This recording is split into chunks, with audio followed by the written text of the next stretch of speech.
750 ਕਰੋੜ ਰੁਪਈਆ ਬੱਚਿਆਂ ਕੋਲੋਂ ਕਹਿ ਲਓ, ਉਹਨਾਂ ਦੇ ਮਾਪਿਆਂ ਕੋਲੋਂ ਕਹਿ ਲਓ, ਇੱਕ ਸੋਚੀ ਸਮਝੀ ਆਰਗੇਨਾਈਜ਼ਡ ਲੁੱਟ ਕਹਿ ਲਓ ਉਹਨੂੰ, ਕਿ ਬੜੇ ਤਰੀਕੇ ਨਾਲ ਜਿਹੜੀ ਸਰਕਾਰੀ ਠੱਗੀ ਕਹਿ ਲਓ, 750 ਕਰੋੜ ਰੁਪਈਆ ਪੰਜਾਬ ਦੇ ਬੱਚਿਆਂ ਕੋਲੋਂ ਇਹਨਾਂ ਨੇ ਜੇਬਾਂ ਚੋਂ ਕੱਢਿਆ। ਇੱਕ ਯੂਨੀਵਰਸਿਟੀ ਨੂੰ, ਆਪਾਂ ਦੂਜੀ ਯੂਨੀਵਰਸਿਟੀ ਦੀ ਗੱਲ ਕਰਨੀ, ਇਹ ਉਸ ਤੋਂ ਮਾਂ ਠੱਗੀ ਤੋਂ ਵੀ ਵੱਡੀ ਠੱਗੀ ਹੈ। ਜਾਣ ਬੁੱਝ ਕੇ ਪਹਿਲਾਂ ਸਟੂਡੈਂਟ ਨੂੰ ਫੇਲ ਕੀਤਾ ਜਾਂਦਾ ਹੈ, ਰੀਪੀਅਰ ਤੇ ਰੀਐਲੂਏਸ਼ਨ ਦਾ ਇੱਕ ਸਰਕਲ 'ਚ ਪਿਆ ਰਹਿੰਦਾ ਬੱਚਾ, ਤੇ ਫਿਰ ਉਸ ਤੋਂ ਬਾਅਦ ਉਹਨੂੰ ਪਾਸ ਕਰਦੇ। 1400 ਕਰੋੜ ਰੁਪਇਆ ਤਾਂ ਇਹਨਾਂ ਨੇ ਆਪਦਾ ਇਕੱਠਾ ਕਰ ਲਿਆ, ਸਾਰਾ ਕਰਕੇ ਬੈਲੈਂਸ ਸ਼ੀਟਾਂ ਵੀ ਆ ਮੇਰੇ ਕੋਲ। ਇੱਕ ਇਹਨਾਂ ਦਾ ਹੋਰ ਇਹਨਾਂ ਨੇ ਰੂਲ ਬਣਾਇਆ ਕਿ ਕੋਈ ਸਟੂਡੈਂਟ ਮੰਨ ਲਓ ਬਾਈ 4 ਨੰਬਰ ਫੇਲ ਹੋ ਰਿਹਾ, ਉਹਨੂੰ 40 ਨੰਬਰ ਚਾਹੀਦੇ ਪਾਸ ਹੋਣ ਵਾਸਤੇ, ਉਹਦੇ 36 ਨੰਬਰ ਹੈ, ਯੂਨੀਵਰਸਿਟੀ ਨੂੰ 5000 ਰੁਪਇਆ ਦਿਓ, 4 ਨੰਬਰ ਲੈ ਲਓ, ਉਹਦੇ ਨਾਲ ਹੀ 30 ਕਰੋੜ ਰੁਪਇਆ ਤਾਂ ਪੀਟੀਓ ਨੇ ਉਹਦੇ ਨਾਲ ਇਕੱਠਾ ਕਰ ਲਿਆ। ਸਟੂਡੈਂਟ ਬਹੁਤ ਚੰਗੇ ਹੈ, ਇਹਨਾਂ ਦੇ ਰਿਜ਼ਲਟ ਫਰਜੀ ਹੈ ਸਾਰੇ ਦੇ ਸਾਰੇ। ਇਹ ਤਾਂ 72% ਸਟੂਡੈਂਟ ਕਿਵੇਂ ਫੇਲ ਹੋ ਗਏ? ਸ਼ਰੇਆਮ ਠੱਗੀ ਹੈ ਪੂਰਾ। ਜਿਹੜੀਆਂ ਪਹਿਲਾਂ ਦੀਆਂ ਸਰਕਾਰਾਂ ਦੇ ਆਰਡਰ ਤੇ ਹੀ ਇਹ ਕੰਮ ਚੱਲਦਾ ਹੈ, ਕਿਉਂਕਿ ਕੋਈ ਵੀ ਅਫਸਰ ਜਾਂ ਕੋਈ ਵੀ ਕਲਰਕ ਇੰਨੇ ਵੱਡਾ ਸਕੈਮ ਨਹੀਂ ਕਰ ਸਕਦਾ। ਪਹਿਲਾਂ ਦੀਆਂ ਸਰਕਾਰਾਂ ਦੇ ਇਸ਼ਾਰਿਆਂ ਦੇ ਉੱਤੇ ਹੁੰਦਾ ਰਿਹਾ, ਤਾਂ ਇਹ ਪਹਿਲਾਂ ਇੰਨੀ ਕਮਾਊ ਪੁੱਤ ਬਣ ਕੇ ਨਿਕਲੀ ਹੈ ਯੂਨੀਵਰਸਿਟੀ। ਤੇ ਦੂਸਰੀ ਯੂਨੀਵਰਸਿਟੀ ਦਾ ਕਰਜ਼ੇ 'ਚ ਸਾਰੀਆਂ। ਇਹ ਸੌਖੀ ਮਿਲ ਗਈ ਇਨਫੋਰਮੇਸ਼ਨ? ਨਹੀਂ, ਬਹੁਤ ਔਖੀ ਮਿਲੀ। ਮੈਂ 2012 ਤੋਂ ਲੱਗਿਆ ਮੈਂ। ਜਿਹੜੀ ਚੀਜ਼ ਮਹੀਨੇ 'ਚ ਮਿਲ ਜਾਣੀ ਚਾਹੀਦੀ, ਉਹ ਐਂ ਕਹਿ ਲਓ ਕਿ ਮੈਨੂੰ 1.5 ਸਾਲ ਜਾਂ 2 ਸਾਲ 'ਚ ਮਿਲਦੀ ਹੋ ਰਹੀ, ਕਿਉਂਕਿ ਇਨਫੋਰਮੇਸ਼ਨ ਇਹੋ ਜਿਹੀ ਹੈ ਜਿਹੜੀ 'ਚ ਫਿਰ ਵੱਡੇ ਫਸਣਗੇ। ਮਤਲਬ ਇਸ ਚੀਜ਼ ਨੂੰ ਦਬਾਉਣ ਵਾਸਤੇ ਬਹੁਤ ਜ਼ੋਰ ਲਾਇਆ ਇਹਨਾਂ ਨੇ। ਤੁਹਾਨੂੰ ਵੈਸੇ ਡਿਗਰੀ ਮਿਲ ਗਈ? ਡਿਗਰੀ ਨਹੀਂ ਮਿਲੀ ਮੈਨੂੰ, ਇਸ ਕਰਕੇ ਮੇਰਾ ਮਤਲਬ ਮੈਨੂੰ ਇਕੱਲੇ ਨੂੰ ਫੇਲ ਕਰ ਦਿੰਦੇ ਸੀ, ਬਾਕੀ ਸਭ ਪਾਸ। ਮਤਲਬ ਬਹੁਤ ਤਰ੍ਹਾਂ ਦੀਆਂ ਧਮਕੀਆਂ ਵੀ ਦਿੱਤੀਆਂ ਇਹਨਾਂ ਨੇ, ਮੁੰਡੇ ਵੀ ਛੱਡੇ ਪਿੱਛੇ ਇਹਨਾਂ ਨੇ, ਤੇ ਬਹੁਤ ਕੁਝ ਕੀਤਾ ਇਹਨਾਂ ਨੇ। ਇਹ ਸਰਾਸਰ ਗਲਤ ਹੈ, ਤੇ ਤੁਸੀਂ ਚੈਲੰਜ ਨਹੀਂ ਕੀਤਾ ਕਿ ਹਾਈ ਅਥਾਰਟੀ ਨੂੰ ਮਿਲਿਆ? CBI ਨੂੰ, ED ਨੂੰ, ਈਵਨ ਪ੍ਰਾਈਮ ਮਿਨਿਸਟਰ ਤੱਕ ਮੈਂ ਲੈਟਰ ਲਿਖਿਆ, ਕਿਸੇ ਨੇ ਕੱਖ ਨਹੀਂ ਕੀਤਾ ਹੁਣ ਤੱਕ। ਸੂਬੇ ਦੀਆਂ ਸਰਕਾਰੀ ਸਿੱਖਿਆ ਸੰਸਥਾਵਾਂ ਕਿਵੇਂ ਬੱਚਿਆਂ ਤੇ ਉਹਨਾਂ ਦੇ ਮਾਪਿਆਂ ਨੂੰ ਫੀਸਾਂ ਦੇ ਰੂਪ ਵਿੱਚ ਲੁੱਟ ਰਹੀਆਂ ਨੇ, ਤੁਸੀਂ ਅੰਦਾਜ਼ਾ ਨਹੀਂ ਲਗਾ ਸਕਦੇ।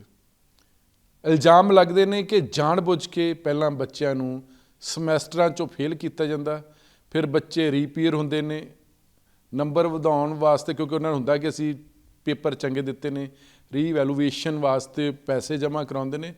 ਉੱਥੇ ਜਿਹੜੀਆਂ ਸਰਕਾਰੀ ਸਿੱਖਿਆ ਸੰਸਥਾਵਾਂ ਨੇ, ਉੱਥੇ ਇੱਕ ਫਰਜ਼ੀਵਾੜਾ ਚੱਲਦਾ, ਇੱਕ ਗੇਮ ਚੱਲਦੀ ਹੈਗੀ, ਜਿੱਥੇ ਫਿਰ ਇੱਕ ਬੱਚੇ ਕੋਲੋਂ ਤਾਂ ਚਾਹੇ 500 ਰੁਪਈਆ ਲੈਣ, ਪਰ ਜਦੋਂ ਬੱਚਿਆਂ ਦੀ ਗਿਣਤੀ ਲੱਖਾਂ 'ਚ ਪਹੁੰਚ ਜਾਂਦੀ ਆ, ਤੇ ਉੱਧਰ ਫਿਰ ਇਹਨਾਂ ਸਰਕਾਰੀ ਸਿੱਖਿਆ ਸੰਸਥਾਵਾਂ ਦੀ ਕੁੱਲ ਜਿਹੜੀ ਕਮਾਈ ਆ ਉਹ ਕਰੋੜਾਂ 'ਚ ਨਹੀਂ ਅਰਬਾਂ 'ਚ ਪਹੁੰਚ ਜਾਂਦੀ ਆ।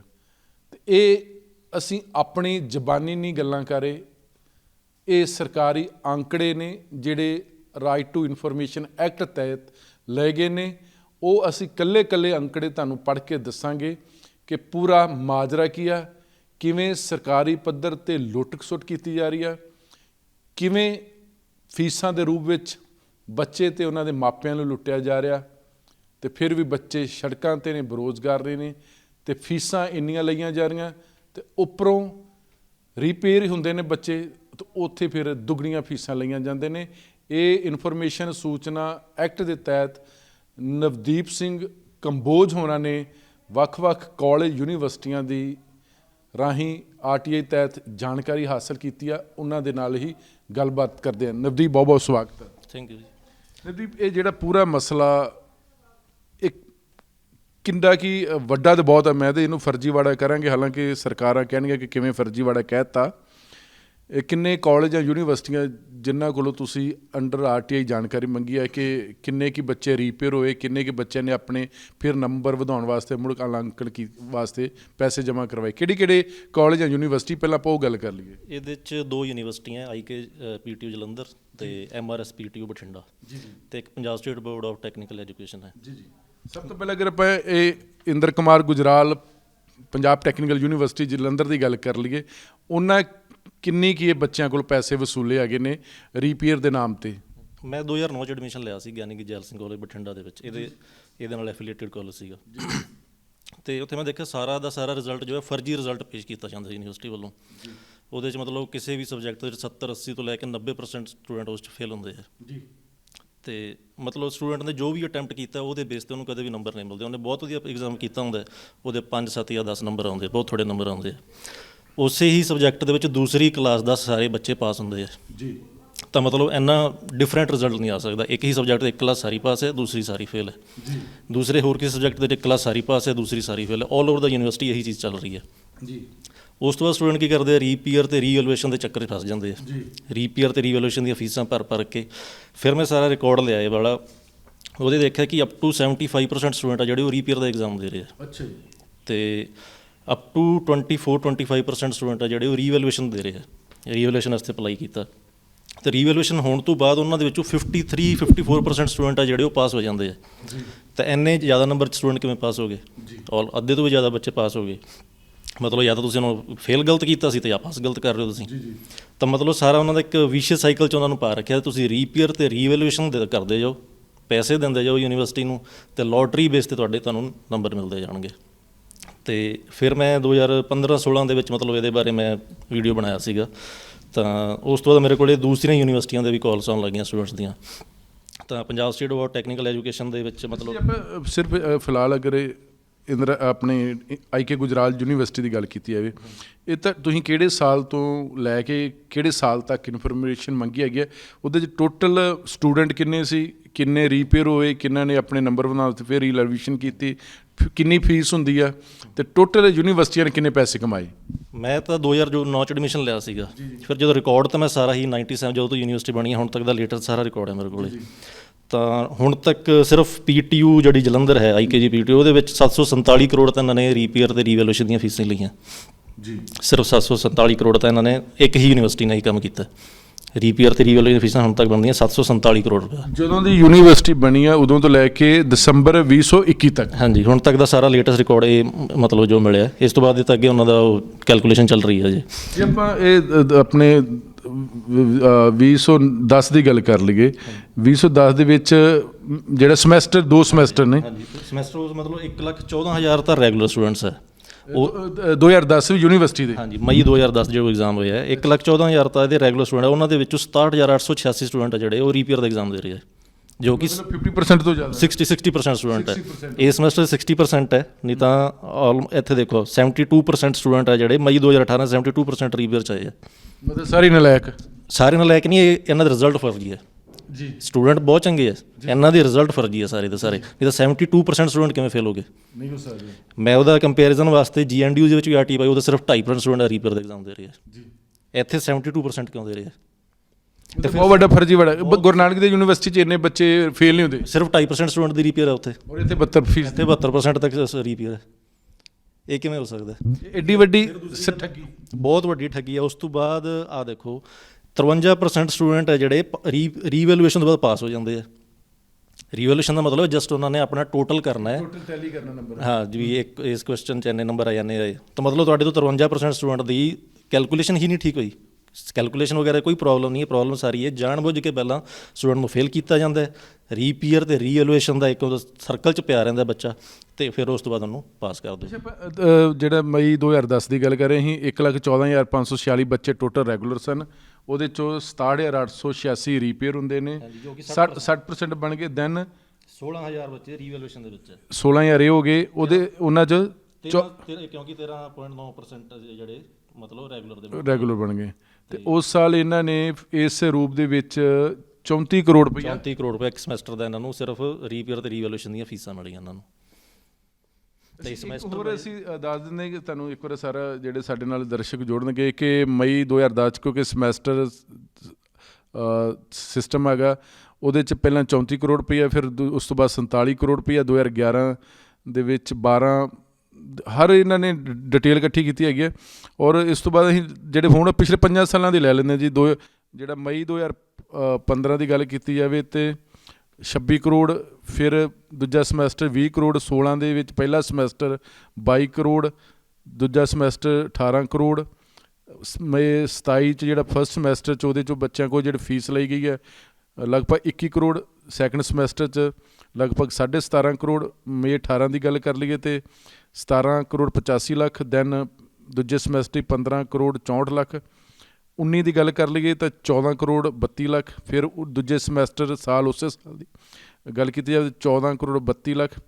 ਮਈ 20 ਦੀ ਗੱਲ ਕੀਤੀ ਜਾਵੇ ਤਾਂ ਲਗਭਗ 15 ਕਰੋੜ 25 ਲੱਖ, ਦਸੰਬਰ 20 ਸਮੈਸਟਰ ਦੀ ਗੱਲ ਕਰ ਲਈਏ ਤਾਂ 13 ਕਰੋੜ 82 ਲੱਖ ਅਤੇ ਮਈ 2021 ਦੀ ਗੱਲ ਕੀਤੀ ਜਾਵੇ ਤਾਂ ਟੋਟਲ ਜਿਹੜੇ ਰੈਗੂਲਰ ਸਟੂਡੈਂਟਸ ਇਸ ਯੂਨੀਵਰਸਿਟੀ ਦੇ ਵਿੱਚ 65,643, ਜਿਨ੍ਹਾਂ 'ਚ 30,492 ਰੀਪੇਅਰ ਹੋਏ ਨੇ। ਉਹਦੇ 'ਚੋਂ ਫਿਰ ਜਿਹੜੇ ਪਾਸ ਹੋ ਜਾਂਦੇ ਨੇ ਟੋਟਲ ਦੇ 46% ਬਣ ਗਏ। ਜਿਨ੍ਹਾਂ ਨੇ ਆਪਣੇ ਨੰਬਰ ਦੁਬਾਰਾ ਚੈੱਕ ਕਰਵਾਏ ਤਾਂ ਉਹ 1505, ਉਹ ਟੋਟਲ ਦਾ 4 ਲਗਭਗ 5%। ਇੱਥੇ ਘੱਟ ਹੈ ਕਿਉਂਕਿ ਇਹ ਕਰੋਨਾ ਦੇ ਟਾਈਮ ਕਰੋਨਾ ਕਾਲ ਸੀ ਜੀ, ਉਸ ਤੋਂ ਪਹਿਲਾਂ ਤਾਂ ਕਿਉਂਕਿ ਆਨਲਾਈਨ ਕਲਾਸਾਂ ਹੋ ਗਈਆਂ ਨਾ ਜੀ। ਅਤੇ ਉਹਦੇ 'ਚ ਇਹਨਾਂ ਨੇ 12 ਕਰੋੜ 65 ਲੱਖ ਫੀਸਾਂ ਲਈਆਂ। ਮਤਲਬ ਜਦੋਂ ਦੀ ਯੂਨੀਵਰਸਿਟੀ ਬਣੀ ਹੈ ਉਦੋਂ ਤੋਂ ਲੈ ਕੇ ਦਸੰਬਰ 21 ਦਾ ਨਾ 747 ਕਰੋੜ ਰੁਪਈਆ ਪੰਜਾਬ ਟੈਕਨੀਕਲ ਯੂਨੀਵਰਸਿਟੀ ਨੇ ਬੱਚਿਆਂ ਕੋਲੋਂ ਕਹਿ ਲਓ, ਉਹਨਾਂ ਦੇ ਮਾਪਿਆਂ ਕੋਲੋਂ ਕਹਿ ਲਓ, ਇੱਕ ਸੋਚੀ ਸਮਝੀ ਔਰਗੇਨਾਈਜ਼ਡ ਲੁੱਟ ਕਹਿ ਲਓ ਉਹਨੂੰ, ਕਿ ਬੜੇ ਤਰੀਕੇ ਨਾਲ ਜਿਹੜੀ ਸਰਕਾਰੀ ਠੱਗੀ ਕਹਿ ਲਓ, 750 ਕਰੋੜ ਰੁਪਈਆ ਪੰਜਾਬ ਦੇ ਬੱਚਿਆਂ ਕੋਲੋਂ ਇਹਨਾਂ ਨੇ ਜੇਬਾਂ 'ਚੋਂ ਕੱਢਿਆ ਇੱਕ ਯੂਨੀਵਰਸਿਟੀ। ਹੁਣ ਆਪਾਂ ਦੂਜੀ ਯੂਨੀਵਰਸਿਟੀ ਦੀ ਗੱਲ ਕਰ ਲਈਏ ਜੀ। ਇਸ ਤੋਂ ਬਾਅਦ ਮੇਰੇ ਕੋਲੇ ਦੂਸਰੀ ਯੂਨੀਵਰਸਿਟੀ ਦੇ ਸਟੂਡੈਂਟਸ ਨੇ ਅਪਰੋਚ ਕਰਨਾ ਸ਼ੁਰੂ ਕਰਤਾ ਕਿ ਇਹੀ ਚੀਜ਼ ਸਾਡੇ ਵੀ ਇੱਥੇ ਚੱਲ ਰਹੀ ਹੈ। ਤਾਂ Punjab state board of technical education ਜੋ ਡਿਪਲੋਮਾ ਦੀਆਂ ਕਲਾਸਿਸ ਮਤਲਬ ਸਾਰਾ ਦੇਖਦਾ, ਤਾਂ ਉਹਨਾਂ ਦਾ ਰਿਕਾਰਡ ਇਸ ਤੋਂ ਵੀ ਜ਼ਿਆਦਾ ਸ਼ੌਕਿੰਗ ਹੈ। ਅਪ ਟੂ 172% ਸਟੂਡੈਂਟ ਹੈ ਜਿਹੜੇ ਉਹ ਰੀਪੇਅਰ ਦਾ ਐਗਜ਼ਾਮ ਦੇ ਰਹੇ ਹੈ। ਉਹਨੇ ਰੈਗੂਲਰ ਸਟੂਡੈਂਟ ਹੀ ਹੈ ਨਹੀਂ, ਉਸ ਤੋਂ ਕਿਤੇ ਜ਼ਿਆਦਾ ਰੀਪੇਅਰ ਦੇ ਸਟੂਡੈਂਟਸ ਹੈ। ਇਹ ਉਸ ਤੋਂ ਮਾਂ ਠੱਗੀ ਹੋ ਗਈ। ਉਸ ਤੋਂ ਵੀ ਵੱਡੀ ਠੱਗੀ ਹੈ। ਇਹਨਾਂ ਨੇ ਹੁਣ ਤੱਕ 256 ਕਰੋੜ ਰੁਪਇਆ ਇਸ ਕੰਮ 'ਚ ਇਕੱਠਾ ਕਰ ਲਿਆ। ਜਿਹੜਾ ਇਹ ਅੰਕੜੇ ਦੱਸੇ ਹੈਗੇ 168%, ਇਹ ਕਿਹੜੇ ਸਾਲ ਦੀ ਹੈ? ਮਈ ਨਵੰਬਰ 16 ਚ 88% ਰੀਪੇਅਰ ਹੈ ਜੀ। ਮਈ 17 ਚ 105% ਹੈ। ਰੈਗੂਲਰ ਤੋਂ ਵੀ ਜ਼ਿਆਦਾ ਰੀਪੇਅਰ 'ਚ ਹੈ। ਮਤਲਬ ਜਿਹੜੇ ਇਹ ਜਦੋਂ ਮਈ 2017 ਦੇ ਵਿੱਚ ਟੋਟਲ ਜਿਹੜੇ ਰੈਗੂਲਰ ਸਟੂਡੈਂਟ ਆ ਉਹ ਹੈਗਾ 81,000, ਰੀਪੇਅਰ ਮਤਲਬ ਰੀਪੇਅਰ ਜੋ ਮਤਲਬ ਫੇਲ 85,000। ਹਾਂਜੀ, ਰੈਗੂਲਰ ਤੋਂ ਜ਼ਿਆਦਾ ਰੀਪੇਅਰ ਦੇ ਨਹੀਂ, ਇਹ 4,000 ਬੱਚਾ ਕਿੱਥੋਂ ਆ ਗਿਆ? ਪਿਛਲੇ ਸਮੈਸਟਰਾਂ ਦੇ ਜਿਹੜੇ ਪੈਂਡਿੰਗ ਪਏ ਆ। ਅੱਛਾ, ਪਿਛਲੇ ਸਮੈਸਟਰ ਦੇ ਪੈਂਡਿੰਗ। ਹਾਂਜੀ, ਮਤਲਬ ਉਹਨੇ ਰੈਗੂਲਰ ਸਟੂਡੈਂਟ ਪਿਛਲਿਆਂ ਦੇ ਵੀ ਮਤਲਬ ਪੈਂਡਿੰਗ ਪਏ ਵੇ, ਤੇ ਆ ਦੇਖੋ ਇੱਥੇ 105% ਹੈ, 110% ਹੋ ਗਏ, ਫਿਰ 140% ਹੋ ਗਏ, 164% ਹੋ ਗਏ ਨਵੰਬਰ 2018 ਦੇ ਵਿੱਚ, ਤੇ ਵੱਧਦੇ ਮਈ 2020 ਦੇ ਵਿੱਚ 172% ਸਟੂਡੈਂਟ ਹੈ। ਮਤਲਬ ਰੀਪੇਅਰ ਤੋਂ 2.5 ਗੁਣਾ ਤਾਂ ਸਟੂਡੈਂਟ ਹੈ ਜਿਹੜੇ ਉਹ ਰੀਪੇਅਰ ਦਾ ਐਗਜ਼ਾਮ ਦੇ ਰਹੇ ਆ। ਮਤਲਬ ਇਹ ਜਿਹੜੀ ਤੁਸੀਂ ਜਾਣਕਾਰੀ ਨਵੰਬਰ 2016 ਤੋਂ ਲੈ ਕੇ ਦਸੰਬਰ 21 ਤੱਕ, ਹਾਂਜੀ, ਤੇ ਇਹਨਾਂ ਨੇ ਇਹਨਾਂ ਦੀ ਠੱਗੀ ਟੋਟਲ ਕਿੰਨੀ ਬਣੀ? ਇਹਨਾਂ ਦੀ ਬਣ ਗਈ 256 ਕਰੋੜ। ਮਤਲਬ ਪੰਜਾਬ ਟੈਕਨੀਕਲ ਯੂਨੀਵਰਸਿਟੀ ਦੇ ਵੀ ਪਿਓ ਨਿਕਲੇ। ਇਹ ਉਹਨਾਂ ਦੇ ਵੀ ਪਿਓ ਹੈ। ਚਾਹੇ ਸਟੂਡੈਂਟ ਘੱਟ ਹੈ, ਲੇਕਿਨ ਪੈਸੇ ਰੇਸ਼ੋ ਦੇ ਹਿਸਾਬ ਨਾਲ ਕੱਢੀਏ ਉਹਨਾਂ 750 ਕਰੋੜ ਆ, ਉਹ ਪੂਰੀ ਪਿਛਲੇ 10 ਸਾਲ ਦੀ ਹੈ ਨਾ ਜੀ। ਉਹ 1997 ਤੋਂ ਲੈ ਕੇ ਹੁਣ ਤੱਕ ਦਾ। ਤੇ ਇਹਨਾਂ ਨੇ ਨਵੰਬਰ 2016 ਤੋਂ ਲੈ ਕੇ ਤੇ ਹੁਣ ਤੱਕ ਜਿਹੜਾ 5 ਸਾਲਾਂ ਦੇ ਵਿੱਚ ਹੀ 256 ਕਰੋੜ ਕਰ। ਤੇ ਫਿਰ ਹੁਣ ਇਹਨਾਂ ਨੇ ਜਿਹੜੀ ਨਵੀਂ ਯੂਨੀਵਰਸਿਟੀ ਬਣ ਗਈ ਹੈ ਹੁਣ, ਮਹਾਰਾਜਾ ਰਣਜੀਤ ਨਵੀਂ ਦੁਕਾਨ ਖੁੱਲ੍ਹੀ ਹੁਣ ਉੱਥੇ। ਤਾਂ ਉਹਨਾਂ ਦਾ ਵੀ ਬਿਲਕੁਲ ਸੇਮ ਉਹੀ ਚੱਲ ਰਿਹਾ। PTU ਦਾ ਹੀ ਪਾਰਟ ਹੈ ਉਹ ਵੀ। ਤੇ 2 ਦਸੰਬਰ 15 ਚ ਇੱਥੇ ਐਗਜ਼ਾਮ ਹੋਣੇ ਸ਼ੁਰੂ ਹੋਏ ਆ, ਤੇ 30 ਕਰੋੜ ਰੁਪਇਆ ਇਹਨਾਂ ਨੇ ਇਸ ਕੰਮ ਤੋਂ ਇੱਥੇ ਇਕੱਠਾ ਕਰ ਲਿਆ। 2015 ਚ ਇਹ ਜਿਹੜੀ ਮਹਾਰਾਜਾ ਰਣਜੀਤ ਸਿੰਘ ਪੰਜਾਬ ਟੈਕਨੀਕਲ ਯੂਨੀਵਰਸਿਟੀ, ਇਹ ਟੋਟਲ ਕਿੰਨੇ ਉੱਥੇ ਬੱਚੇ ਸੀ? ਇੱਥੇ ਮਈ 16 ਤੋਂ ਹੈ 11,446 ਸਟੂਡੈਂਟ। ਕਿੰਨੇ ਰੀਪੇਅਰ ਰੀਪੇਅਰ ਹੋ ਗਏ 6229, ਜੋ ਕਿ 54% ਹੈ ਟੋਟਲ ਦਾ। ਤੇ ਰੀਵੈਲੂਏਸ਼ਨ ਕੇਸਿਸ ਆ ਗਏ 1016 ਤੇ ਟੋਟਲ ਦਾ, ਜੋ ਕਿ 8.87% ਹੈ। ਤੇ ਉਹਨਾਂ ਦੇ ਵਿੱਚੋਂ 22.44% ਨੇ ਸਕਸੈਸਫੁਲੀ ਕਲੀਅਰ ਕਰ ਲਿਆ।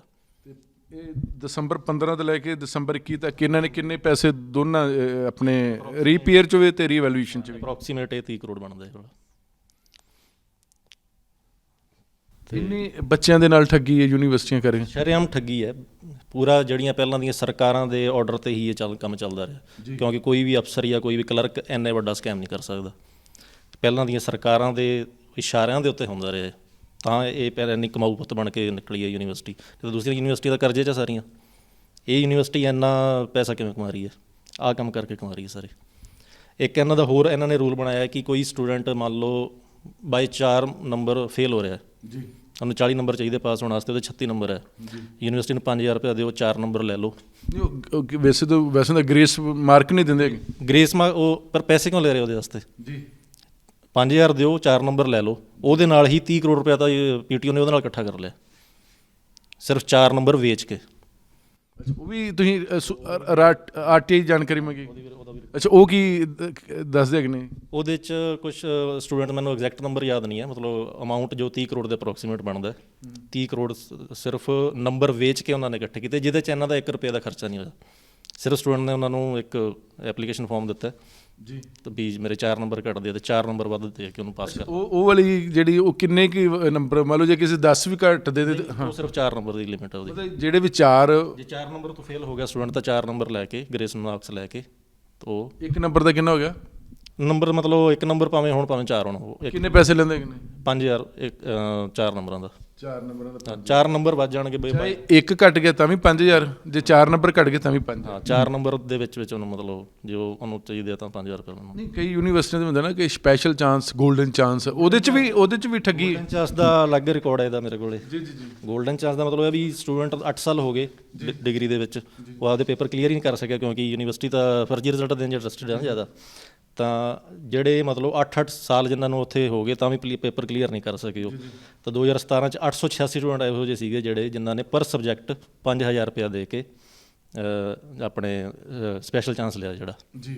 ਤੇ 2017 ਚ ਜਿਹੜੇ 886 ਸਟੂਡੈਂਟ ਸੀ ਉਹ ਪਿਛਲੇ 8 ਸਾਲ ਤੋਂ ਪਾਸ ਨਹੀਂ ਹੋਏ। ਉਹ 8 ਪਾਸ ਹੀ ਨਹੀਂ ਹੋ ਸਕੇ, ਉਹਨਾਂ ਵਾਸਤੇ ਉਹ ਸਪੈਸ਼ਲ ਚਾਂਸ ਹੁੰਦਾ ਜਿਹੜੇ 8 ਸਾਲਾਂ ਦੇ ਵਿੱਚ ਆਪਣੇ ਪੇਪਰ ਕਲੀਅਰ ਹੀ ਨਹੀਂ ਕਰ ਸਕੇ। ਉਹਨਾਂ ਕੋਈ ਨਾ ਕਿੰਨਾ ਲੈ ਲਿਆ ਗਿਆ ਜੀ? 9 ਕਰੋੜ। ਉਹਨਾਂ ਤੋਂ ਇਹ ਹੋ ਗਿਆ 9 ਕਰੋੜ 54 ਲੱਖ। ਤੇ 2018 ਦੇ ਵਿੱਚ 915 ਸਟੂਡੈਂਟ, 2019 ਚ 855 ਸਟੂਡੈਂਟ, 2020 ਚ 607, ਟੋਟਲ ਹੁਣ ਤੱਕ ਬਣ ਗਿਆ 2.5 ਕਰੋੜ ਰੁਪਏ। ਚਲੋ ਇਹ ਤੇ ਬਿਲਕੁਲ ਨਲਾਇਕ ਹੋ ਗਏ ਨਾ ਜੀ। ਨਹੀਂ ਨਲਾਇਕ ਨਹੀਂ ਹੈ, ਇਹ ਯੂਨੀਵਰਸਿਟੀ ਦੀ ਗਲਤੀ ਕਰਕੇ। ਯੂਨੀਵਰਸਿਟੀ ਜਿਹੜਾ ਉਹਨਾਂ ਨੂੰ ਰੀਪੀਅਰ ਤੇ ਰੀਵੈਲੂਏਸ਼ਨ ਦਾ ਫਰਜ਼ੀ ਰਿਜ਼ਲਟ ਦੇ ਰਹੀ ਹੈ ਹੁਣ ਤੱਕ। ਜਿਹੜਾ ਬੱਚਾ ਚਲੋ 8 ਸਾਲ ਚ ਡਿਗਰੀ ਨਹੀਂ ਕਰ ਪਾਇਆ ਹੈਗਾ ਨਾ ਜੀ, ਡਿਗਰੀ ਇਹਨਾਂ ਦੀ ਗਲਤੀ ਕਰਕੇ ਨਹੀਂ ਕਰ ਪਾਇਆ ਨਾ ਉਹ। ਇੱਕ ਸਟੂਡੈਂਟ ਦਾ ਹੁਣ ਐਗਜ਼ਾਮਪਲ ਮੈਂ ਆਪਣਾ ਹੀ ਦੇ ਦੇਣਾ ਤੁਹਾਨੂੰ। ਹੁਣ ਜੇ ਮੈਂ ਬਹੁਤ ਵਧੀਆ ਐਗਜ਼ਾਮ ਕਰਕੇ ਆਉਣਾ 58 ਨੰਬਰ ਦਾ ਪੇਪਰ ਕਰਦਾ 60 ਦੇ ਵਿੱਚੋਂ, ਮੇਰੇ 5 ਨੰਬਰ ਆਉਂਦੇ ਆ ਜੀ। ਇਹ ਤਾਂ ਸਭ ਕਲੀਅਰ ਹੈ। ਹੋ ਨਹੀਂ ਸਕਦਾ 58 ਚ। 58 ਦਾ ਨੰਬਰ ਦਾ ਮੈਂ ਵਧੀਆ ਕੀਤਾ ਪੇਪਰ। ਕਈ ਵਾਰੀ ਇਹ ਵੀ ਹੁੰਦਾ, ਮੈਂ ਇੱਕ ਵਾਰ 2 ਨੰਬਰ ਦਾ ਵੀ ਪੇਪਰ ਕੀਤਾ ਤਾਂ ਮੇਰੇ 37 ਨੰਬਰ ਆਏ ਉਹਦੇ 'ਚ। ਗਜ਼ਟ 'ਚ ਲੈ ਕੇ 44 ਨੰਬਰ ਆਏ ਉਹਦੇ ਮੇਰੇ। ਨਹੀਂ ਫਿਰ ਚੈੱਕ ਕਿਵੇਂ ਕਰਦੇ? ਮਤਲਬ ਚੈੱਕ ਲੋਟਰੀ ਸਿਸਟਮ ਹੈ, ਜਿਵੇਂ ਪਹਿਲਾਂ ਦੱਸ ਰਿਹਾ ਮੈਂ। ਲੋਟਰੀ ਸਿਸਟਮ ਹੈ, ਜਿਹੜੇ ਸਟੂਡੈਂਟ ਨੇ ਐਗਜ਼ਾਮ ਕੀਤਾ ਉਹਦੇ ਅਕੋਰਡਿੰਗ ਕਦੇ ਉਹਨੂੰ ਨੰਬਰ ਨਹੀਂ ਮਿਲਦੇ। ਟੋਟਲੀ ਲੋਟਰੀ ਸਿਸਟਮ ਹੈ, ਠੀਕ ਹੈ। ਫਿਰ ਜਦੋਂ ਵੀ ਮਤਲਬ ਹੁਣ ਜਿਵੇਂ ਐਗਜ਼ਾਮ ਹੋਇਆ ਕੋਈ ਵੀ, ਜਿਹੜਾ ਮੈਂ 2 ਨੰਬਰ ਦਾ ਕੀਤਾ 37 ਨੰਬਰ ਆ ਗਏ, ਮਤਲਬ ਆਨਸਰ ਸ਼ੀਟ ਟੀਚਰ ਨੇ ਚੈੱਕ ਕੀਤੀ ਹੋਊਗੀ, ਪਰ ਫਰਜ਼ੀ ਰਿਜ਼ਲਟ ਹੋਣ ਕਰਕੇ ਲੋਟਰੀ ਰਿਜ਼ਲਟ ਸਿਸਟਮ ਹੈ ਸਾਰਾ, ਉਹਦੇ ਕਰਕੇ ਸਾਰਾ ਮਤਲਬ ਇਹਨੂੰ ਆਪਾਂ ਲੋਟਰੀ ਸਿਸਟਮ ਕਹੀਏ ਕਿ ਰੈਂਡਮਲੀ? ਹਾਂ ਉਹੀ ਰੈਂਡਮ ਲੋਟਰੀ ਕਹਿ ਲਓ, ਜੋ ਮਰਜ਼ੀ ਕਹਿ ਲਓ ਇਹਨੂੰ। ਜੇ ਵੱਧ ਕੀਤਾ ਸਟੂਡੈਂਟ ਨੇ ਉਹਨੂੰ ਥੋੜ੍ਹੇ ਨੰਬਰ ਮਿਲ ਰਹੇ ਆ, ਥੋੜ੍ਹਾ ਕੀਤਾ ਜ਼ਿਆਦਾ ਨੰਬਰ ਮਿਲ ਰਹੇ ਉਹਨੂੰ। ਇਹ ਪੇਪਰ ਮੰਨ ਲਓ ਤੁਸੀਂ ਐਗਜ਼ਾਮ ਦਿੱਤੇ ਨੇ, ਜਿਹੜੇ ਪੇਪਰ ਦੇ ਹੋਰ ਕੋਈ ਚੈੱਕ ਕਰਦਾ ਹੈਗਾ? ਜਿਹੜੀ ਇਹਨਾਂ ਦੀ ਐਗਜ਼ਾਮੀਨੇਸ਼ਨ ਬ੍ਰਾਂਚ ਜਾਂ ਨੰਬਰ ਵਾਲੀ ਬ੍ਰਾਂਚ, ਕੁਛ ਵੀ ਜੋ ਹੋਊਗੀ ਬ੍ਰਾਂਚ, ਸਾਰੀ ਗੜਬੜੀ ਉੱਥੇ ਹੋ ਰਹੀ? ਸਾਰੀ ਗੜਬੜੀ ਜਿਹੜਾ, ਕਿਉਂਕਿ ਸ਼ੁਰੂ 'ਚ ਰਿਜ਼ਲਟ ਜਿਹਨਾਂ ਨੇ ਫਰਜ਼ੀ ਦਿੱਤਾ ਨਾ, ਜਿਹੜਾ ਉਹਨਾਂ ਨੇ ਜਦੋਂ ਰਿਜ਼ਲਟ ਹੀ ਫਰਜ਼ੀ ਦੇਣਾ ਹੈ ਤਾਂ ਉਹਦੇ 'ਚ ਆਨਸਰ ਸ਼ੀਟ ਚੈੱਕ ਹੋਈ ਹੈ ਨਹੀਂ, ਉਹਦਾ ਕੋਈ ਮਤਲਬ ਨਹੀਂ ਰਹਿ ਜਾਂਦਾ। ਉਹ ਤਾਂ ਉਸ ਤੋਂ ਬਾਅਦ ਰੀਪੀਅਰ ਤੇ ਰੀਵੈਲੂਏਸ਼ਨ ਕਰਦੇ, ਇੱਕ ਮਾਹੌਲ ਮਤਲਬ ਬਣ ਗਿਆ ਉੱਥੇ ਕਿ ਤੁਸੀਂ ਰੀਪੀਅਰ ਤੇ ਰੀਵੈਲੂਏਸ਼ਨ ਕਰਦੇ ਜਾਓ, ਤੁਹਾਨੂੰ ਹੋ ਸਕਦਾ ਪਾਸ ਹੁੰਦਾ ਜਾਓਗੇ ਤੁਸੀਂ, ਬੇਸ਼ੱਕ ਕੁਛ ਆਉਂਦਾ ਜਾਂ ਨਹੀਂ ਆਉਂਦਾ। ਜਿਵੇਂ ਮੈਂ ਐਗਜ਼ਾਮਪਲ ਦੇ ਰਿਹਾ ਕਿ ਮੈਂ 2 ਨੰਬਰ ਦਾ ਪੇਪਰ ਕੀਤਾ, ਮੈਨੂੰ ਉਹ ਪੇਪਰ ਨਹੀਂ ਆਉਂਦਾ। ਬਹੁਤ ਸਾਰੇ ਸਟੂਡੈਂਟ ਹੈ ਜਿਨ੍ਹਾਂ ਨੂੰ ਉਹ ਪੇਪਰ ਨਹੀਂ ਆਉਂਦਾ, ਪਰ ਉਹ ਫਿਲ ਜ਼ਰੂਰ ਕਰੇਗਾ ਫਾਰਮ ਵਾਲਾ, ਤਾਂ ਕਿ ਲੋਟਰੀ ਦੇ ਅਕੋਰਡਿੰਗ ਮੈਨੂੰ ਕੋਈ ਨਾ ਕੋਈ ਉਹਦੇ 'ਚ ਹੋ ਸਕਦਾ ਮੈਂ ਪਾਸ ਹੋ ਜਾਂਦਾ। 2 ਨੰਬਰ ਦਾ ਪੇਪਰ ਕੀਤਾ ਮੇਰੇ 37, ਉੱਥੇ ਮੈਂ ਆਸੇ ਪਾਸੇ ਸਾਰਿਆਂ ਦਾ ਦੇਖਿਆ, ਮੈਂ ਕਹਿੰਦੇ ਕੁਛ ਨਹੀਂ ਕੀਤਾ ਸੀਗਾ, 37 ਨੰਬਰ 35 ਨੰਬਰ 45 ਨੰਬਰ 50 ਬਹੁਤ ਵਧੀਆ ਨੰਬਰ ਦੇ ਕੇ ਪਾਸ ਕਰਤਾ। ਜਦੋਂ ਸਟੂਡੈਂਟ ਬਹੁਤ ਵਧੀਆ ਪੇਪਰ ਕਰਦਾ ਹੈ ਉਹਨੂੰ 0 5 7 10 ਨੰਬਰ। ਯੂਨੀਵਰਸਿਟੀ ਪ੍ਰੋਫਿਟ 'ਚ? ਯੂਨੀਵਰਸਿਟੀ ਪੂਰੀ ਪ੍ਰੋਫਿਟ 'ਚ। 1400 ਕਰੋੜ ਰੁਪਇਆ ਤਾਂ ਇਹਨਾਂ ਨੇ ਆਪਦਾ ਇਕੱਠਾ ਕਰ ਲਿਆ ਸਾਰਾ ਕਰਕੇ, ਬੈਲੈਂਸ ਸ਼ੀਟਾਂ ਵੀ ਆ ਮੇਰੇ ਕੋਲ ਇਹਦੀਆਂ। ਨਹੀਂ 1400 ਕਰੋੜ ਰੁਪਇਆ ਸਿਰਫ ਰੀਪੀਅਰ ਦੇ ਰੀਵੈਲੂਏਸ਼ਨ 'ਚ? ਆਪਣੇ ਜਿੰਨੇ ਵੀ ਸੋਰਸਿਸ ਉਹਨਾਂ ਦੇ ਜਿਹੜੇ ਵੀ ਉਹਦੇ ਵਿੱਚੋਂ। ਓਕੇ। ਤੇ ਬਾਕੀ ਯੂਨੀਵਰਸਿਟੀਆਂ ਘਾਟੇ 'ਚ ਇਹ। ਅੱਛਾ ਇੱਕ ਹੋਰ ਦੱਸੋ ਨਵਦੀਪ ਜੀ, ਜਦੋਂ ਤੁਸੀਂ ਥਰੂ ਆਰਟੀਆਈ ਲਈ ਹੈਗੀ, ਸੌਖੀ ਮਿਲ ਗਈ ਇਨਫੋਰਮੇਸ਼ਨ? ਨਹੀਂ ਬਹੁਤ ਔਖੀ ਮਿਲੀ। ਮੈਂ 2012 ਤੋਂ ਲੱਗਿਆ ਮੈਂ ਜੀ। ਤੇ ਮਤਲਬ ਪਹਿਲਾਂ ਤਾਂ ਬਹੁਤ ਜ਼ਿਆਦਾ ਪਰੇਸ਼ਾਨ ਕਰਦੇ ਸੀਗੇ ਜੀ। ਮਤਲਬ ਇੱਥੇ ਈਵਨ ਸਟੇਟ ਇਨਫੋਰਮੇਸ਼ਨ ਕਮਿਸ਼ਨ ਹੈ ਜਿਹੜਾ, ਇਹ ਵੀ ਇਹਨਾਂ ਦੇ ਨਾਲ ਹੀ ਰਲਿਆ ਹੋਇਆ। ਅੱਛਾ ਜੀ। ਟੋਟਲੀ ਇਹਨਾਂ ਦੇ ਨਾਲ ਹੀ। ਉੱਥੋਂ ਇਵਨ ਉਹਨਾਂ ਦੀ ਕਾਲਾਂ ਆ ਜਾਂਦੀਆਂ, ਜਾਂ ਫਿਰ ਕੋਈ ਪੀਟੀਯੂ ਦਾ ਵਕੀਲ ਜੇ ਉਹਨੂੰ ਮਾੜਾ ਜਿਹਾ ਵੀ ਕੁਛ ਕਹਿ ਦੇਣਾ, ਮਤਲਬ ਉਹਨਾਂ ਦੇ ਇਸ਼ਾਰਿਆਂ 'ਤੇ ਚੱਲਦਾ ਸਾਰਾ ਕੁਛ, ਕਿਉਂਕਿ ਕਮਿਸ਼ਨ ਤਾਂ ਹੁਣ ਗੌਰਮੈਂਟ ਨੇ ਤੇ ਮਤਲਬ ਇਹਨਾਂ ਨੇ ਹੀ ਬਣਾਇਆ ਸਾਰਾ, ਤੇ ਗੌਰਮੈਂਟ ਦਾ ਸਪਾਂਸਰ ਠੱਗੀ ਹੈ ਸਾਰੀ ਇਹ ਵਾਲੀ, ਤਾਂ ਉਹਨਾਂ ਦੇ ਇਸ਼ਾਰੇ ਤੋਂ ਬਾਹਰ ਚੱਲ ਨਹੀਂ ਸਕਦੇ ਉਹ ਵਾਲੇ। ਅਤੇ ਇੱਕ ਵਾਰ ਤਾਂ ਕਮਿਸ਼ਨਰ ਨੇ ਖੁਦ ਵੀ ਉਹਨਾਂ ਨੂੰ ਕਿਹਾ ਸੀਗਾ ਤੁਹਾਡੀਆਂ ਬਹੁਤ ਵੱਡੀਆਂ ਵੱਡੀਆਂ ਸਿਫਾਰਿਸ਼ਾਂ ਆਉਂਦੀਆਂ ਮੇਰੇ ਕੋਲ, ਤਾਂ ਉਹਨੂੰ ਕੌਣ ਸਿਫਾਰਿਸ਼ਾਂ ਲਵਾ ਰਿਹਾ ਸੀ, ਜਿਹੜਾ ਖੁਦ ਕੈਬਨਿਟ ਰੈਂਕ ਦੇ ਬਰਾਬਰ ਦਾ ਬੰਦਾ ਜਿਹੜਾ, ਤਾਂ ਉਹਦਾ ਫਿਰ ਸੀਐਮ ਜਾਂ ਡਿਪਟੀ ਸੀਐਮ ਨੇ ਫੋਨ ਕੀਤਾ ਹੋਣਾ ਉਹਨੂੰ, ਹੋਰ ਤਾਂ ਕੋਈ ਕਰ ਨਹੀਂ ਸਕਦਾ ਉਹਨੂੰ। ਤਾਂ ਇਹਨਾਂ ਦੇ ਸਰਕਾਰੀ ਠੱਗੀ ਹੈ, ਸਰਕਾਰੀ ਠੱਗੀ ਨੂੰ ਛੁਪਾਉਣ ਵਾਸਤੇ ਕਮਿਸ਼ਨ ਵੀ ਇਹਨਾਂ ਦੇ ਨਾਲ ਹੀ ਰਲਿਆ ਹੋਇਆ ਸੀਗਾ ਹੁਣ ਤੱਕ। ਜਿਹਦਾ ਕੰਮ ਤਾਂ ਅਸਲ ਦੇ ਵਿੱਚ ਐਪਲੀਕੈਂਟ ਦੀ ਹੈਲਪ ਕਰਨਾ ਹੈ ਕਿ ਉਹਨੂੰ ਇਨਫੋਰਮੇਸ਼ਨ ਟਾਈਮਲੀ ਮਿਲੇ, ਬਟ ਉਹ ਉਲਟਾ ਉਹਨੂੰ ਡਿਲੇ ਕਰਨ ਦੇ ਜ਼ਿਆਦਾ ਇੰਟਰਸਟਿਡ ਹੋ।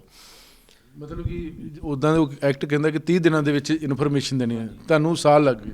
ਸਾਲਾਂ ਦੇ ਸਮਾਂ ਲੱਗ ਜਾਂਦੇ, ਅੱਗੇ ਜਾਣ ਕੇ ਅੱਗੇ ਦੀ ਅੱਗੇ ਹੀਅਰਿੰਗ ਪਾਈ ਜਾਂਦੇ, ਅੱਗੇ ਦੀ ਅੱਗੇ ਇਨਫੋਰਮੇਸ਼ਨ। ਮਤਲਬ ਜਿਹੜੀ ਚੀਜ਼ ਮਹੀਨੇ 'ਚ ਮਿਲ ਜਾਣੀ ਚਾਹੀਦੀ ਉਹ ਐਂ ਕਹਿ ਲਓ ਕਿ ਮੈਨੂੰ 1.5 ਸਾਲ ਜਾਂ 2 ਸਾਲ 'ਚ ਮਿਲਦੀ ਹੈ ਉਹ ਵਾਲੀ, ਕਿਉਂਕਿ ਇਨਫੋਰਮੇਸ਼ਨ ਇਹੋ ਜਿਹੀ ਜਿਹੜੀ 'ਚ ਫਿਰ ਵੱਡੇ ਵੱਡੇ ਫਸਣਗੇ ਗਈ।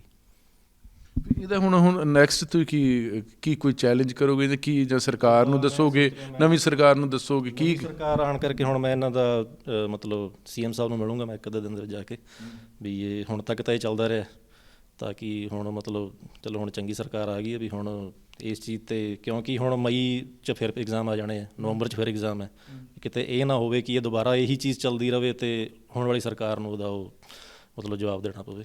ਅਤੇ ਇਸ ਕਰਕੇ ਟਾਈਮਲੀ ਇਹਦੇ 'ਤੇ ਜੇ ਐਕਸ਼ਨ ਲੈਂਦੇ ਆ ਤਾਂ ਮਤਲਬ ਇਸ ਚੀਜ਼ ਨੂੰ ਰੋਕਿਆ ਜਾ ਸਕਦਾ ਹੈ। ਸਾਰਾ ਫਰਜ਼ੀ ਦਾ ਕਲੀਅਰ ਹੈ ਸਾਰਾ। ਅੱਛਾ, ਜਿਹੜੇ ਹੁਣ ਆਪਾਂ 4 ਤੁਸੀਂ ਕਾਲਜ ਲਏ ਹੈਗੇ ਨੇ, 2 ਯੂਨੀਵਰਸਿਟੀਆਂ ਅਤੇ ਇੱਕ ਸਟੇਟ ਬੋਰਡ ਹੈ। ਸਟੇਟ ਬੋਰਡ, ਇਸ ਚਾਰਾਂ ਦੇ ਕਿੰਨੇ ਬਣ ਜਾਂਦਾ ਕਿ ਟੋਟਲ ਫੀਸਾਂ ਦੇ ਰੂਪ 'ਚ? ਅੰਦਾਜ਼ਾ 1100 ਕਰੋੜ ਦੇ ਨੇੜੇ ਤੇੜੇ ਹੈ। 1100 ਕਰੋੜ ਰੁਪਏ। ਹਾਂਜੀ, ਅਤੇ ਬਾਕੀ ਕੁਛ ਹੋਰ ਵੀ ਕਈ ਤਰ੍ਹਾਂ ਦੇ ਇਹਦੇ 'ਚ ਫਰੋਡ ਚੱਲ ਰਿਹਾ ਹੈ ਯੂਨੀਵਰਸਿਟੀ ਦੇ ਵਿੱਚ, ਕਿ ਸਟੂਡੈਂਟ ਜੋ ਕੁਛ ਮਤਲਬ ਇਹਨਾਂ ਦੇ ਟਾਊਟ ਹੁੰਦੇ ਹੈ ਵਿਦਿਨ ਕਾਲਜ ਅਤੇ ਬਾਹਰੋਂ ਵੀ, ਮਤਲਬ ਜਿਵੇਂ ਇਹ ਯੂਨੀਵਰਸਿਟੀ ਕੀ ਕਰਦੀ ਹੈ ਕਿ ਇਹ ਆਪਣੇ ਜਿਹੜੇ ਕੁਐਸਚਨ ਪੇਪਰ ਹੁੰਦੇ ਆ ਇਹ ਪ੍ਰਿੰਟ ਦੀ ਫਾਰਮ ਦੇ ਵਿੱਚ ਨਹੀਂ ਦਿੰਦੇ ਕਾਲਜ ਨੂੰ। ਚਲੋ ਆਪਾਂ ਫਿਰ ਅਗਲੇ ਦਿਨ ਗੱਲ ਕਰਾਂਗੇ। ਫਿਲਹਾਲ ਇਹ ਜਿਹੜਾ ਮਸਲਾ ਹੈਗਾ, ਇੱਕ ਤਾਂ ਤੁਹਾਨੂੰ ਜਿਹੜਾ RTI ਕਮਿਸ਼ਨ ਆ ਉਹਨੇ ਸਹਿਯੋਗ ਨਹੀਂ ਦਿੱਤਾ, ਉਲਟਾ ਯੂਨੀਵਰਸਿਟੀਆਂ ਵੱਲੋਂ ਤਾਂ ਨਹੀਂ ਕਾਲਜਾਂ ਨੂੰ ਤੁਹਾਨੂੰ ਕੋਈ ਥ੍ਰੈਟ ਧਮਕੀਆਂ ਤੋਂ ਕਿ ਬੰਦ ਕਰ ਲਈ ਜਾਣਕਾਰੀ ਤੁਸੀਂ ਕੀ ਖੇਡ ਬਣਾ ਰਹੇ? ਤਾਂ ਇਹਨਾਂ ਨੇ ਮਤਲਬ ਮੇਰੀ ਡਿਗਰੀ ਨਹੀਂ ਹੋਣ ਦਿੱਤੀ ਇਸ ਵਿੱਚ, ਅਤੇ ਮਤਲਬ ਕਦੇ ਮੇਰਾ ਰੋਲ ਨੰਬਰ ਨਹੀਂ, ਕਦੇ ਮੈਨੂੰ ਐਗਜ਼ਾਮੀਨੇਸ਼ਨ ਸੈਂਟਰ 'ਚ ਨਹੀਂ ਬੈਠਣ ਦੇਣਾ, ਰੋਲ ਨੰਬਰ 'ਚ ਪ੍ਰੋਬਲਮ ਹੈ, ਕਈ ਤਰ੍ਹਾਂ ਦੇ ਮਤਲਬ ਇਹਨਾਂ ਨੇ ਮਤਲਬ ਇਸ ਚੀਜ਼ ਨੂੰ ਦਬਾਉਣ ਵਾਸਤੇ ਬਹੁਤ ਜ਼ੋਰ ਲਾਇਆ ਇਹਨਾਂ ਨੇ। ਤੁਹਾਨੂੰ ਵੈਸੇ ਡਿਗਰੀ ਮਿਲ ਗਈ? ਡਿਗਰੀ ਨਹੀਂ ਮਿਲੀ ਮੈਨੂੰ, ਇਸ ਕਰਕੇ ਮੇਰਾ ਮਤਲਬ ਮੈਨੂੰ ਇਕੱਲੇ ਨੂੰ ਫੇਲ ਕਰ ਦਿੰਦੇ ਸੀ, ਬਾਕੀ ਸਭ ਪਾਸ। ਮਤਲਬ ਬਹੁਤ ਤਰ੍ਹਾਂ ਦੀਆਂ ਧਮਕੀਆਂ ਵੀ ਦਿੱਤੀਆਂ ਇਹਨਾਂ ਨੇ, ਗੁੰਡੇ ਵੀ ਛੱਡੇ ਪਿੱਛੇ ਇਹਨਾਂ ਨੇ, ਅਤੇ ਬਹੁਤ ਕੁਛ ਕੀਤਾ ਇਹਨਾਂ ਨੇ, ਅਤੇ ਲਾਲਚ। ਅਜੇ ਤੱਕ ਤੁਹਾਨੂੰ ਡਿਗਰੀ ਨਹੀਂ ਮਿਲੀ? ਕਿਹੜੇ ਸਾਲ 'ਚ ਐਡਮਿਸ਼ਨ ਲਈ ਤੁਸੀਂ ਦੱਸਿਆ? 2009 'ਚ ਐਡਮਿਸ਼ਨ ਲਿਆ ਸੀ ਮੈਂ। ਪਿਛਲੇ 13 ਸਾਲ ਤੋਂ ਤੁਹਾਨੂੰ ਡਿਗਰੀ ਨਹੀਂ ਮਿਲੀ? ਡਿਗਰੀ ਨਹੀਂ ਮਿਲੀ ਮੈਨੂੰ, ਇਸ ਕਰਕੇ ਕਿਉਂਕਿ ਮੈਂ ਇਹਨਾਂ ਨੂੰ ਚੈਲੰਜ ਕਰ ਰਿਹਾ ਸੀਗਾ ਸ਼ੁਰੂ ਤੋਂ, ਅਤੇ ਮਤਲਬ ਇਹਨਾਂ ਨੇ ਪੂਰਾ ਮਤਲਬ ਜ਼ੋਰ ਲਾ ਕੇ ਕਿ ਇਹਨੂੰ ਸਟੂਡੈਂਟ ਨੂੰ ਕਦੇ UMC ਬਣਾਤੀ, ਜਾਂ ਫਿਰ ਪੇਪਰਾਂ ਦੇ ਵਿੱਚ ਆ ਕੇ ਕਿਸੇ ਤੋਂ ਫਰਜ਼ੀ ਕੰਪਲੇਂਟ ਕਰਾ ਕੇ ਹੋਸਟਲ 'ਚੋਂ ਕੱਢਤਾ ਵੀ ਤੂੰ ਆ ਕਿਉਂ RTI ਦੇ ਥਰੂ ਮਤਲਬ ਇਸ ਚੀਜ਼ ਨੂੰ। ਵੈਸੇ ਕਿਹੜੀ ਡਿਗਰੀ ਕਿਹੜੀ ਕਰ ਰਹੇ ਸੀ? ਮੈਂ B.Tech ਸਿਵਲ 'ਚ ਐਡਮਿਸ਼ਨ ਲਿਆ ਸੀਗਾ। ਕਿੰਨੇ, 4 ਸਾਲ ਦੀ ਹੁੰਦੀ? 4 ਸਾਲ ਦੀ।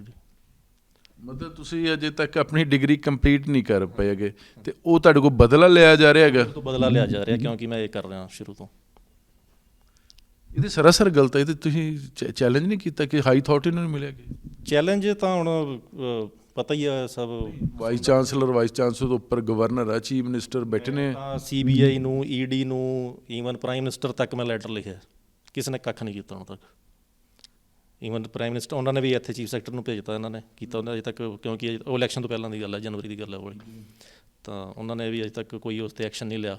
ਹੁਣ ਉਮੀਦ ਹੈ ਨਵੀਂ ਗੌਰਮੈਂਟ ਕੁਛ ਕਰੇਗੀ, ਪਰ ਪਹਿਲਾਂ ਹੁਣ ਤੱਕ ਕਿਸੇ ਨੇ ਕੁਝ ਨਹੀਂ, ਕਿਉਂਕਿ ਸਾਰੇ ਤਾਂ ਉਹਦੇ ਵਿੱਚ ਇਨਵੋਲਵ ਹੈ, ਕਰਨਾ ਕੀ ਕਿਸੇ ਨੇ। ਚਲੋ ਜੀ, ਇਹ ਬਹੁਤ ਵੱਡੀ ਠੱਗੀ ਆ ਪੰਜਾਬ ਦੇ ਉਹਨਾਂ ਬੱਚਿਆਂ ਦੇ ਨਾਲ ਜਿਨ੍ਹਾਂ ਬੱਚਿਆਂ ਦੇ ਸੁਪਨੇ ਨੇ ਕਿ ਉਹ ਚੰਗੀਆਂ ਯੂਨੀਵਰਸਿਟੀਆਂ 'ਚੋਂ ਵਧੀਆ ਡਿਗਰੀਆਂ ਕਰਨ। ਵੈਸੇ ਵੀ 2007 ਦੀ ਰਿਪੋਰਟ ਕਹਿੰਦੀ ਹੈ ਕਿ ਜਿਹੜੇ ਪਿੰਡਾਂ ਦੇ ਬੱਚੇ ਨੇ ਜਿਹੜੇ ਹਾਇਰ ਐਜੂਕੇਸ਼ਨ ਤੱਕ ਪਹੁੰਚਦੇ ਉਹਨਾਂ ਦੀ ਗਿਣਤੀ ਮਹਿਜ 3% ਆ। ਉਹ 3% ਲੋਕਾਂ ਨਾਲ ਵੀ ਸਰਕਾਰੀ ਗਰੰਟੀ ਨਾਲ ਠੱਗੀ ਮਾਰੀ ਜਾ ਰਹੀ ਆ ਕਿ ਸਾਡੇ ਕੋਲ ਤਾਂ ਸਿਰਫ ਇਹ ਸੂਚਨਾ ਅਧਿਕਾਰ ਐਕਟ ਤਹਿਤ 4 ਕਾਲਜ ਨੇ ਜਿਹਦੇ 'ਚ IK ਗੁਜਰਾਲ, ਅੱਗੇ ਮਹਾਰਾਜਾ ਰਣਜੀਤ ਸਿੰਘ ਟੈਕਨੀਕਲ ਯੂਨੀਵਰਸਿਟੀ ਬਠਿੰਡਾ, ਫਿਰ Punjab state board of technical education, ਅਤੇ ਇੱਕ ਜਿਹੜੀ ਸਪੈਸ਼ਲ ਚਾਂਸ ਵੀ 1100 ਕਰੋੜ ਰੁਪਏ ਦੀ ਇਹ ਠੱਗੀ ਆ। ਉਹ ਰਹੀ ਗੱਲ ਜਿਸ ਬੰਦੇ ਨੇ, ਨੌਜਵਾਨ ਨੇ, ਸਟੂਡੈਂਟ ਨੇ ਖੁਲਾਸਾ ਕਰਨ ਦੀ ਹਿੰਮਤ ਕੀਤੀ, ਉਹਦੀ ਪਿਛਲੇ 13 ਸਾਲ ਤੋਂ ਡਿਗਰੀ ਰੋਕ ਕੇ ਬੈਠੀਆਂ ਨੇ ਸਰਕਾਰਾਂ, ਯੂਨੀਵਰਸਿਟੀਆਂ, ਅਤੇ ਬੱਚੇ ਪੰਜਾਬ ਦੇ ਕੀ ਕਰਨਗੇ? ਇੱਕ ਪਾਸੇ ਤੇ ਚਾਹੇ ਬਾਦਲ ਸਾਹਿਬ ਹੋਣ, ਚਾਹੇ ਕੈਪਟਨ ਸਾਹਿਬ ਹੋਣ, ਚਾਹੇ ਭਗਵੰਤ ਮਾਨ ਸਾਹਿਬ ਹੋਣ, ਕਿ ਬੱਚੇ ਸਾਡੇ ਪੰਜਾਬ ਛੱਡ ਕੇ ਵਿਦੇਸ਼ਾਂ 'ਚ ਜਾ ਰਹੇ ਨੇ, ਅਤੇ ਫਿਰ ਜਦ ਤੁਸੀਂ ਠੱਗੀਆਂ ਨਹੀਂ ਰੋਕਣੀਆਂ, ਯੂਨੀਵਰਸਿਟੀਆਂ ਸਰਕਾਰੀ, ਪ੍ਰਾਈਵੇਟ ਯੂਨੀਵਰਸਿਟੀਆਂ ਹੁਣ ਠੱਗੀਆਂ ਮਾਰ ਲੈਣ, ਸਰਕਾਰੀ ਯੂਨੀਵਰਸਿਟੀਆਂ ਠੱਗੀਆਂ ਮੰਨ, ਤੇ ਜੱਗੋਂ 13ਵੀਂ ਗੱਲ ਹੋ ਗਈ। ਲਾਜ਼ਮੀ ਤੌਰ 'ਤੇ ਨਵਦੀਪ ਸਿੰਘ ਹੋਣਾ ਨੂੰ ਵੀ ਨਵੀਂ ਸਰਕਾਰ ਤੋਂ ਉਮੀਦਾਂ ਨੇ, ਸਾਡੀਆਂ ਵੀ ਉਮੀਦਾਂ ਨੇ ਕਿ ਆਹ ਜਿਹੜਾ ਖੁਲਾਸਾ ਜਨਤਕ ਹੋਇਆ ਕਿ ਭਗਵੰਤ ਮਾਨ ਸਾਹਿਬ ਇਸ 'ਤੇ ਕਾਰਵਾਈ ਕਰਨਗੇ, ਅਤੇ ਜਿਹੜੇ ਲੋਕ ਕਸੂਰਵਾਰ ਨੇ ਉਹਨਾਂ ਨੂੰ ਸਸਪੈਂਡ ਕਰੋਗੇ, ਡਿਸਮਿਸ ਕਰੋਗੇ, ਜਾਂ ਉਹਨਾਂ ਦੇ ਤਬਾਦਲੇ ਹੋਣਗੇ। ਇਹ ਹੁਣ ਭਗਵੰਤ ਮਾਨ ਨੂੰ ਕਰਨਾ ਪਏਗਾ ਕਿ ਜਿਹੜੇ ਬੱਚੇ ਮਸਾਂ ਯੂਨੀਵਰਸਿਟੀਆਂ ਤੱਕ ਪਹੁੰਚਦੇ ਨੇ, ਕਾਲਜਾਂ ਤੱਕ ਪਹੁੰਚਦੇ, ਐਟਲੀਸਟ ਉਹਨਾਂ ਦੇ ਨਾਲ ਤਾਂ ਨਾ ਠੱਗੀ ਮਾਰੋ। ਪੰਜਾਬ ਤੋਂ ਪਹਿਲਾਂ ਕੰਗਾਲ ਕਰ ਦਿੱਤਾ ਹੈਗਾ। ਇਹ ਯੂਨੀਵਰਸਿਟੀਆਂ ਪ੍ਰੋਫਿਟ 'ਚ ਨੇ, ਐਜੂਕੇਸ਼ਨ ਕਦੀ ਪ੍ਰੋਫਿਟ ਦਾ ਹਿੱਸਾ ਨਹੀਂ ਹੋ ਸਕਦੀ, ਖਾਸ ਕਰਕੇ ਸਰਕਾਰੀ। ਪ੍ਰਾਈਵੇਟ ਤਾਂ ਮੰਨਿਆ ਹੈਗਾ ਕਿ ਉਹਨਾਂ ਦੀਆਂ ਦੁਕਾਨਾਂ, ਪਰ ਸਰਕਾਰੀ ਦੁਕਾਨਾਂ ਨਹੀਂ ਹੋਣੀਆਂ ਚਾਹੀਦੀਆਂ ਹੈਗੀਆਂ। ਉਮੀਦ ਕਰਦੇ ਹਾਂ ਕਿ ਸਰਕਾਰ ਇਸ ਮਸਲੇ 'ਤੇ ਪੂਰੀ ਕਾਰਵਾਈ ਕਰੇ, ਲੇਕਿਨ ਇਹ ਸਰਕਾਰੀ ਜਿਹੜੀ ਠੱਗੀ ਆ ਇਹ ਰੁਕਣੀ ਚਾਹੀਦੀ ਹੈ। ਕੈਮਰਾਮੈਨ ਮਨਦੀਪ ਸਿੰਘ ਦੇ ਨਾਲ ਜਗਤਾਰ ਸਿੰਘ ਭੁੱਲਰ, ABC ਪੰਜਾਬ, ਚੰਡੀਗੜ੍ਹ।